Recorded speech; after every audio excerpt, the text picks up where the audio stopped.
Hey there, guys, and welcome to week 64 of World War II, November 16th, 1940. Britain shows Japan how to attack Pearl Harbor. Interesting title. The Battle of Taranto.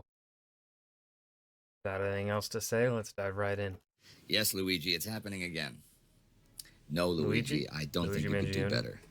He's innocent. Yes, He did Luigi, nothing I wrong. am aware that you're dead. Okay. That could get me in trouble. November 16th, 1940. There are several nations with big naval interests in and around the Mediterranean Sea, two prominent ones being Britain and Italy, and this week, one of them tries to knock out the other with new tactics and a sneak attack.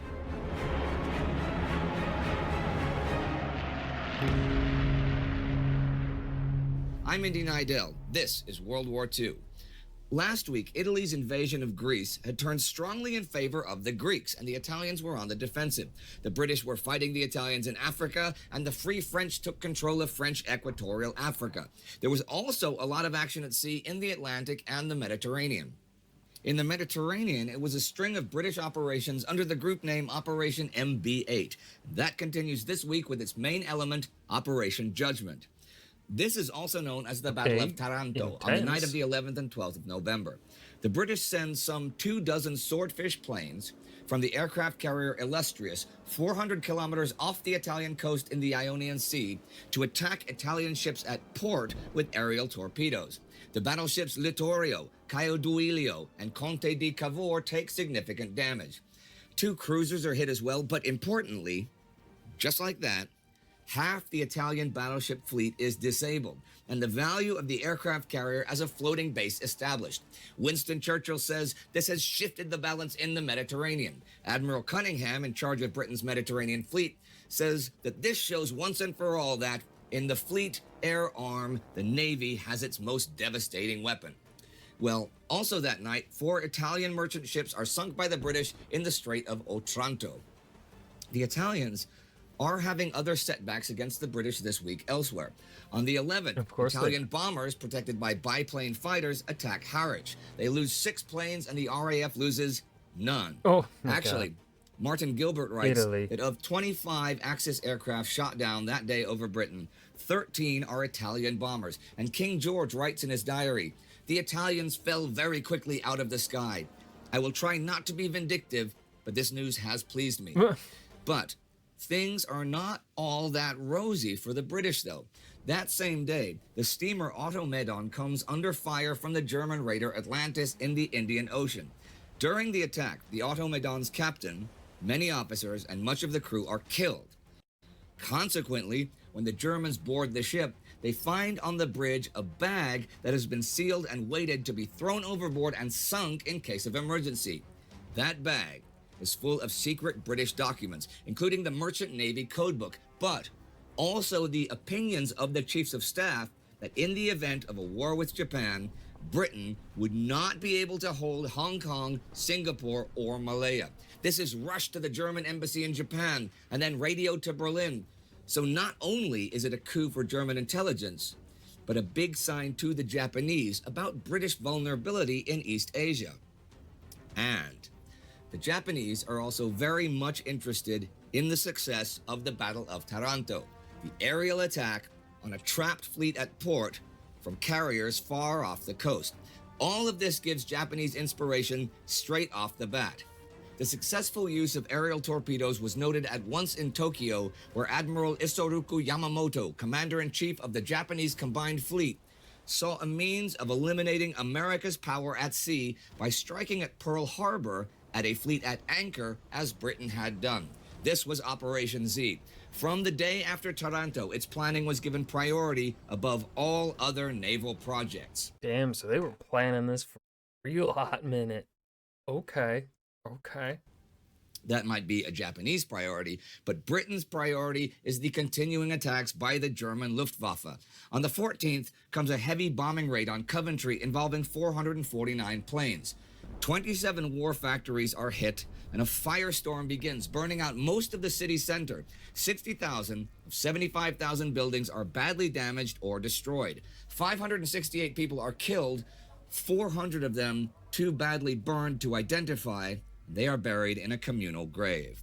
Oh. Some historians have since suggested that, by a combination of scientific and cryptographic intelligence, the British authorities were able to take precautions against this raid, but they did not do so in order to protect their sources. This is not the case. Warning had been received during the afternoon of the 14th, and the few precautions possible at this short notice have been taken by the relevant authorities. Okay. On the 16th, in reprisal for Coventry, the RAF bombs Berlin, Hamburg, Bremen, and other German cities. But the British bombed Germany regularly, of course, and they do so even during Soviet Foreign Minister Vyacheslav Molotov's visit to Berlin this week. On the 12th, Molotov meets Adolf Hitler and German Foreign Minister Joachim von Ribbentrop. They discuss the New World Order.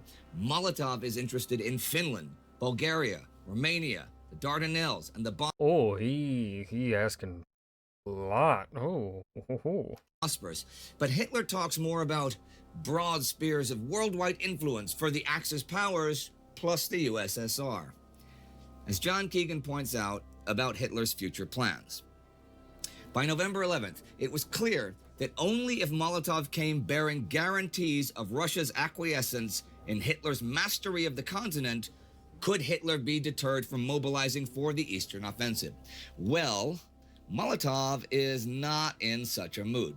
Despite the obvious power of the German armies and their string of success, he still expects Germany to strictly adhere to the Molotov-Ribbentrop Pact of last year, and he also demands knowledge of German intentions concerning third parties. In future meetings with Hitler, he will continue to insist on this. Molotov also wants to revise the 1936 Montreux Treaty for better rights of passage between the Black Sea and the Mediterranean. He has a final talk with Ribbentrop the 13th. This takes place in Ribbentrop's air raid shelter during an RAF bombing attack. They actually have to break off dinner at the Soviet embassy to go to Ribbentrop's shelter. Molotov says that Soviet interest in the Baltic does not stop with Finland, but they are concerned about Swedish neutrality, and also with who will control the Baltic exit to the North Sea, and that is Germany's home waters.